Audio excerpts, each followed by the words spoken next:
retour sur la 7e édition du Chrono 47 avec Radio Cool Direct. Oui, bonjour, Gilbert Tauveau, président de Gîtes de France 47.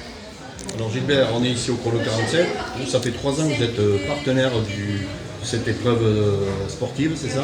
Tout à fait, ça fait la 3e année que nous participons comme partenaires et c'est avec un immense plaisir puisque nous voyons que ça prend de l'ampleur. C'est vraiment un partenariat de confiance et d'aménagement du territoire. Nous sommes hébergeurs, Gîtes de France, comme son nom l'indique, et effectivement, cette année, plus que d'habitude, c'est en train de fabriquer son nid sur le côté économique. Oui, effectivement, ça demande de l'hébergement, et comme le disait la présidente Cathy Gastou, un hébergement qui en est pour toutes les bourses.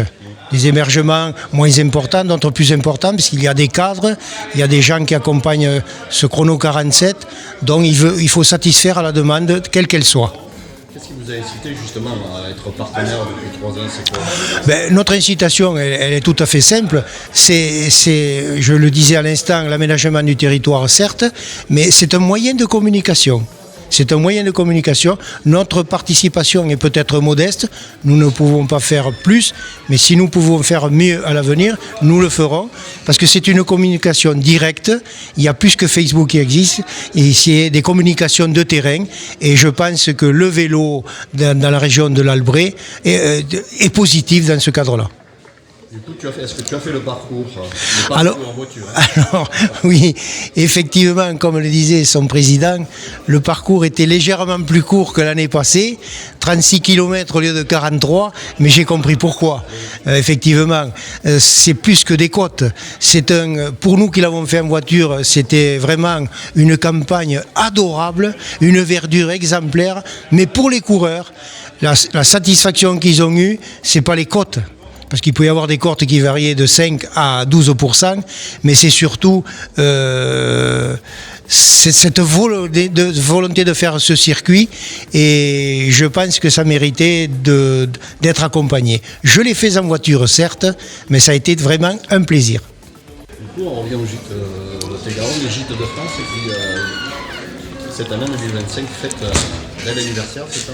Ah oui, cette année, comme vous le dites, c'est le 70e anniversaire de Gîtes de France. Effectivement, il n'y a pas de comparaison de la première année à cette dernière. Nous allons fêter cet événement tous en même temps au niveau national. Et la particularité pour nous, le département de Lot-et-Garonne, nous avons programmé notre assemblée statutaire un mois plus tard, c'est-à-dire le 18 mai, un dimanche, au lac de la Montjoie. Et alors, il y a bien sûr le statutaire, bien évidemment, qu'il faut respecter, mais nous invitons le maximum de gens, au-delà de nos adhérents, et nous espérons, par différentes activités d'animation, de remplir cette journée pleine de satisfaction. Là encore, ce sera un moyen de communication qui... Je le rappelle, il faut savoir que Gîtes de France a été l'hébergement touristique préféré des Français.